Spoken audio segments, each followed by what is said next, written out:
Bienvenue dans ce podcast Entre elles, un podcast by Advantage Media, un podcast destiné aux filles, aux femmes, à toutes celles qui veulent s'épanouir dans leur marche chrétienne.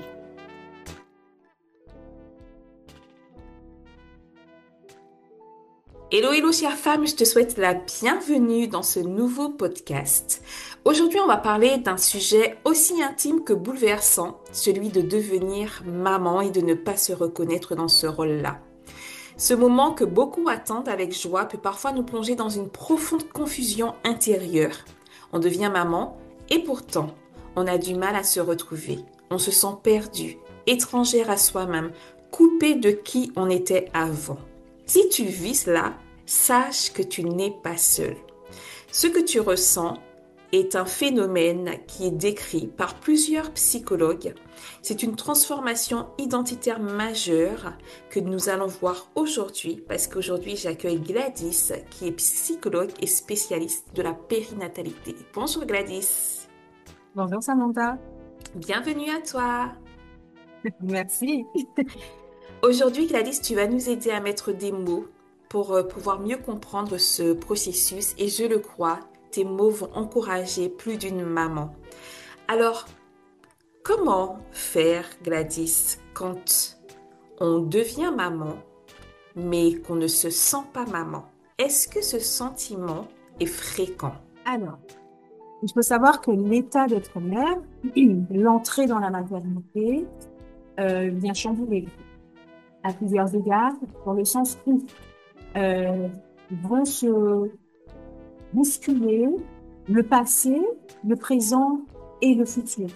Le passé du côté de la transmission, dans le présent par rapport à ce que cela peut lui faire vivre dans la rencontre avec son enfant, et puis dans le futur, c'est-à-dire dans la projection de comment est-ce qu'elle va continuer à être une mère, de comment est-ce qu'elle va construire une nouvelle vie. Alors, je dirais que c'est un sentiment, enfin, c'est quelque chose qui est quand même assez fréquent, mais qui n'est pas forcément toujours source de souffrance.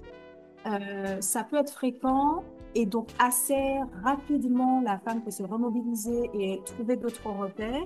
Néanmoins, on peut remarquer que pour certaines, cette période-là, un peu d'entre-deux, peut durer et donc devenir une source de souffrance. Mhm. Et en général, quelles sont les émotions qui accompagnent ce phénomène-là? Alors, la toute première, c'est la culpabilité. La culpabilité parce que aujourd'hui, nous vivons dans une société qui dicte ou qui tente de dicter aux femmes un sentiment un peu de toute puissance. C'est-à-dire que les femmes aujourd'hui ont une identité pour beaucoup qui se construit autour de dictats sociétaux, donc c'est-à-dire d'être performantes dans tous les plans. Et la question de la maternité arrive parfois comme une espèce d'idéalisation, comme une espèce de rôle ultime que devrait avoir la femme, et ne sont associés à cela que des termes positifs, que des expériences qui sont relatées, qui parlent de à quel point voilà, la maternité a transformé la vie de certaines femmes, etc., dans l'épanouissement. Et donc, du coup, celles pour qui l'entrée en maternité est difficile se sont très coupables. Elles se sentent très coupables de ne pas parvenir à cet épanouissement. Elles se sentent très coupables parce que la naissance d'un enfant est encore décrite comme la plus belle chose d'une vie, souvent. Donc, comment ne pas vibrer, comment ne pas se sentir heureuse alors que on nous dit être dans une période de notre vie où tout devrait être parfait, où cette expérience de la vie devrait être la plus belle d'une vie. Donc, c'est souvent la culpabilité qui est en premier lieu, donc avec beaucoup de dévalorisation, en se disant, si je me sens si nulle, si je n'y arrive pas, si je ne m'épanouis pas dans ce rôle-là, sûrement que je dois être moi pas capable et que les autres le sont. Et donc arrive aussi la honte.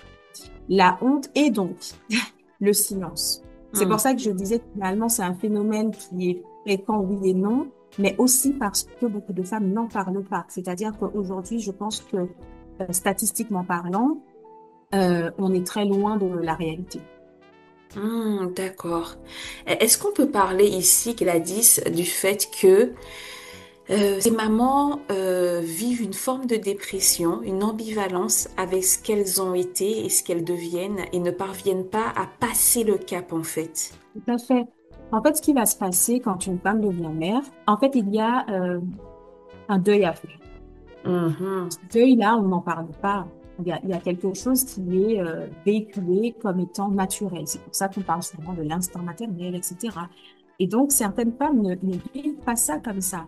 Euh, souvent, ça m'arrive de dire, mais attention, en fait, on entre dans de la maternité. On n'est pas d'emblée, on y entre au fur et à mesure, on chemine. C'est un cheminement. Le lien avec son bébé, il peut évoluer, s'apprendre.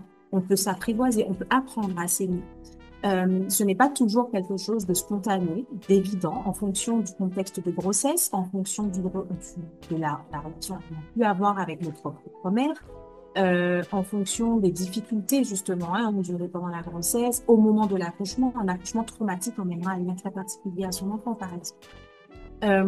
Et en fait, oui, ces femmes vont souvent être dans une ambivalence parce que la question du deuil de la vie d'avant n'est pas quelque chose toujours de concevable pour elles, Mhm. parce qu'on nous fait croire justement que nous sommes capables de tout oublier, alors que nous ne le sommes pas. Toujours, il y a des périodes de notre vie où toute l'énergie va être consacrée. Donc, quand je parle d'énergie, je parle de toutes nos ressources vont être consacrées à un domaine de notre vie, précisément. Et pour certaines femmes, effectivement, il va y avoir un peu cette difficulté à associer les deux parce qu'elles s'imaginent qu'elles vont pouvoir associer les deux comme avant. Or, l'arrivée d'un enfant amène à des renoncements, amène à un deuil, amène à des réaménagements sur tous les plans. Par exemple, de manière très pratique, parfois, ben, on se retrouve à devoir déménager, parfois pour certains, à changer d'emploi. Et tous ces changements-là, même s'ils sont voulus, ne sont pas toujours bien vécus. Et il y a tout un tas aussi de réaménagements psychiques, en fait, dissonance, en quelque sorte, euh, qui devient douloureuse parce qu'il y a de l'ambivalence. Alors, l'ambivalence en soi, elle n'est pas pathologique et elle n'est pas problématique. Mais elle le devient justement, comme je le disais tout à l'heure, quand en fait c'est source de souffrance. Donc oui, beaucoup de femmes peuvent arriver dans cette ambivalence, c'est-à-dire vouloir cet enfant. En fait, ce n'est pas toujours l'enfant qui est en cause, hein, mais c'est surtout ce que l'arrivée de cet enfant fait vivre, ce que l'arrivée de cet enfant amène comme réaménagement. Et pour certaines femmes, ce n'est pas que c'était pas une décision réfléchie, etc., mais ça vient beaucoup plus bousculer. Et on va se rendre compte que c'est le cas, notamment quand il n'y a pas un étayage aussi important.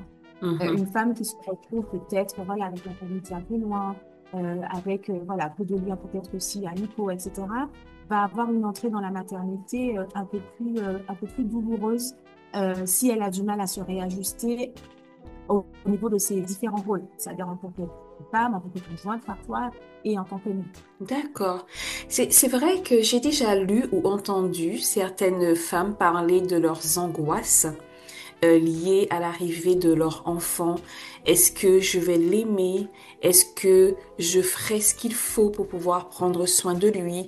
Est-ce que je serai à la hauteur? Et c'est vrai, tu as parlé des dictats et des standards. C'est vrai qu'on se met aussi beaucoup de pression, mais cette pression, elle vient aussi de l'extérieur. Et qu'est-ce qu'on pourrait dire à une femme, une maman qui vit cette réalité-là pour l'encourager? Alors, la première chose que je dirais, de ne pas avoir honte. Hmm. Euh, c'est quelque chose qui finalement, je dirais, alors toutes, peut-être que je m'avance un peu en disant ça comme ça, mais une majorité de femmes passent parfois par cette période un peu de questionnement dans sa maternité, quel que soit l'âge de l'enfant. Ce qui ne veut pas dire que cet enfant il est regretté, ce qui ne veut pas dire que cet enfant n'est pas aimé. Je dirais que la première chose, c'est de se dire que finalement, euh, beaucoup plus de femmes que cela sont imputées, ont été touchées par ça, de ne pas avoir honte. Il faut oser en parler. Il faut oser dire j'en peux plus. Il faut oser dire je suis fatiguée. Il faut oser dire cet enfant, j'arrive pas en fait. Parce que ces problématiques-là, plus tôt on arrive à les accompagner, plus tôt on arrive à en parler, et plus facilement on va réussir à remobiliser les choses. Souvent, je vais inviter aussi à ne pas rester seule. Alors, seule avec sa parole, avec cette parole-là, mais seule tout court. Rencontrer du monde, rencontrer d'autres mamans avec des enfants euh, multiplier, en fait, agrandir un petit peu le cercle social. Alors, ce cercle social, voilà, ou familial, hein, mais de ne pas rester seul Et de se dire que parfois, dans les débuts de la maternité, ce sentiment-là, il est normal, en fait. Il est normal. C'est la durée et l'amplification qui va venir dire, oula, il faut qu'on s'en occupe. Mais c'est normal dans le sens où, ne serait-ce que les nuits, hein, voilà, combien de mamans peuvent dire, mais oh là, là, qu'est-ce que j'aimais ma vie d'avant, quoi. Je pouvais dormir. Ne serait-ce que juste ça. En fait, ne restez pas seul. Vraiment. Je crois que on peut trouver du soutien auprès de professionnels, mais je crois que les rencontres aussi entre mamans aident beaucoup parce qu'en en parlant, on se rend compte que finalement, on n'est pas seul à vivre ça. On ne vit pas forcément exactement les mêmes choses, mais en parlant entre mamans, oui, ce sont des idées, des vécus, des émotions qui sont validées par les mères. Les mères entre elles, elles savent de quoi elles parlent quand elles vont dire j'en peux plus, ou j'y arrive pas, ou j'ai peur de ne pas aimer mon enfant, ou j'ai peur de regret, de ressentir du regret. Mais c'est quelque chose qui est tellement tabou que finalement on se tait. Alors c'est pour ça que j'insiste vraiment sur le fait de ne pas avoir honte. Euh, Vivre ces choses-là ne prédit pas du tout le lien futur avec son enfant. Ça ne prédit pas du tout la qualité de l'investissement qu'une mère peut avoir plus tard. C'est rassurant. Merci Gladys pour tes mots qui sont encourageants mais aussi rassurants parce que ce n'est pas une situation facile. On parle d'un sujet d'ailleurs qui est très délicat, un sujet tabou et tu as parlé aussi de la honte que cela peut amener. Est-ce qu'on pourrait parler de la place du conjoint au cours de ce phénomène? Alors, le conjoint, il a une place primordiale.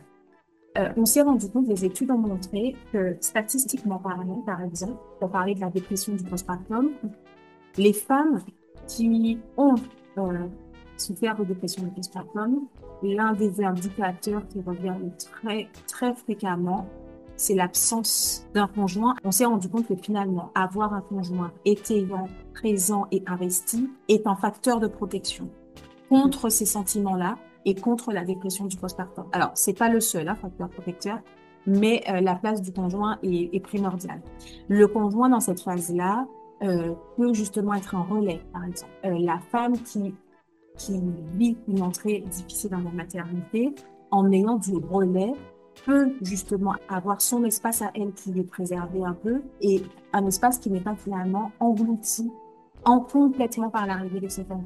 J'aime beaucoup cette image de se dire que pendant le temps, une femme qui entre dans la maternité, prend une douche, se repose, sort se balader, même va faire des courses. En fait, c'est une femme qui se recharge, dont la batterie se recharge, dont la batterie émotionnelle se recharge et qui sera à nouveau à même de s'occuper de son enfant. En fait, le conjoint, il est vraiment, on parle souvent du conjoint comme le tiers entre la vie et l'enfant, et c'est vrai, il a vraiment cette fonction-là d'être un peu le trait d'union entre les deux, aussi bien pour, au fur et à mesure de les séparer de cette fusion du début qui est nécessaire mais qui doit évoluer, mais aussi bien pour permettre en fait une meilleure aussi qualité du lien avec la mère dans le sens où un père qui s'occupe de son enfant, je dis souvent que c'est une mère qui peut faire. Hmm, totalement. Merci d'apporter cette précision-là et une précision qui nous rappelle combien il est important d'être bien entouré. Et lorsque le conjoint ne peut pas être ce relais-là, trouver une personne de confiance dans la famille qui saura apporter ce relais-là. C'est super important parce qu'on doit pouvoir exister dans ces différents rôles. On est maman, mais on est avant tout une femme. On est avant tout un individu qui a des besoins et ces besoins-là doivent être pris en considération. Si ce n'est pas le cas, malheureusement, ça peut nous amener à une chute. Tout à fait, tout à fait. On parle effectivement du conjoint, euh, mais finalement, c'est toute personne qui peut être autour de cette lumière. Et c'est pour ça que, et voilà, n'ayons pas honte, n'ayez pas honte, n'ayez pas honte. Dans le sens où souvent, on se rend compte aussi que même dans les couples, c'est difficile d'en parler. Les femmes Hmm. vont avoir du mal à parfois se confier à leur conjoint dans le sens où cet enfant qui a été si décédé, si les gens ne comprennent pas toujours, hein. Euh, Pourquoi leur conjoint va mal. Et pour certaines femmes, ça va être leur mère, ça va être une cousine, une amie, une collègue qui va être cette oreille, en fait, qui va Mhm. être cette ressource. Et finalement, je dirais que ce qui va compter, effectivement, c'est être entouré. Ouais. C'est super important, être entouré et être bien entouré, mais par des personnes qui accueillent en fait la parole, sans jugement, et des personnes qui prennent le temps d'écouter. Et je crois que c'est un défaut dans notre société d'écouter. On est très pressé de donner des conseils, mais on ne Oui. prend pas le temps d'écouter l'autre dans sa difficulté, on ne prend pas le temps d'entendre sa souffrance. Et ce dont une maman a besoin à ce moment-là, c'est de cela. Que quelqu'un prenne le temps de s'asseoir et tout simplement de la laisser faire ressortir, faire remonter tout ce qui est intérieur et qui pèse lourd. Alors, on arrive bientôt à la fin de ce podcast, Gladys, et tu as déjà donné beaucoup de conseils et je te remercie pour cela. Et j'aimerais vraiment insister sur la nécessité de consulter et de ne pas rester seul, de partager ce qu'on ressent, de partager ce qu'on vit, euh, soit à l'entourage, mais aussi à un professionnel qui saura mettre des mots clairs sur cette crise identitaire, parce qu'on peut vraiment parler de crise identitaire, hein, finalement. Tout à fait, tout à fait. En fait, effectivement, ça me venait là en me disant, mais oui, enfin, l'image qui me vient parfois, c'est comme si il y avait quelque chose qui muait chez la femme et qu'elle devait revêtir de nouveaux habits. Hmm. Il y avait une espèce- Et en fait, la maternité, c'est ça. Néanmoins, je rappelle souvent à une mère qu'elle est d'abord femme. Et que, en fait, devenir mère ne veut pas dire renoncer à être la femme qu'il a été et qu'il- Donc, c'est comment parvenir finalement à faire cohabiter toutes ces sphères-là et non pas s'imaginer que avec l'arrivée d'un enfant, il s'agirait d'oublier. Merci beaucoup, hein. Chère femme, je veux te rappeler que même si tu as l'impression aujourd'hui de ne pas te reconnaître, sache que ce phénomène est loin d'être un échec. En réalité, c'est un passage. Comme l'a dit Gladys, tu es en train de renaître finalement puisque tu te revêts d'un nouvel habit. Et au cœur de ce moment, Dieu ne t'oublie pas. Il te façonne, il t'accompagne et il veut aussi te permettre de découvrir et d'embraser cette nouvelle identité. Et j'aimerais te partager un verset dans Ésaïe 43, il est dit: Ne crains rien, car je t'ai racheté, je t'ai appelé par ton nom, tu es à moi. Tu peux ne pas tout comprendre maintenant, mais sache que tu n'es pas seul. Et tu n'as pas besoin d'avoir tout en ordre pour être une bonne mère. Ce dont tu as besoin, c'est de beaucoup de bienveillance. Je remercie Gladys, hein, pour ta présence, pour ta bienveillance aussi et pour ton éclairage. Merci, chère auditrice, d'avoir écouté ce podcast. Si il t'a parlé, n'hésite pas à le partager à une autre maman ou une sœur, une amie qui est dans la grossesse actuellement. Parfois, voilà, une simple écoute peut apaiser une tempête intérieure. Une simple écoute peut vraiment venir déposer un baume de réconfort. Merci beaucoup, Gladys. Merci à toi, Samantha. Et à bientôt pour un nouveau À podcast. bientôt. À Tchuss. bientôt.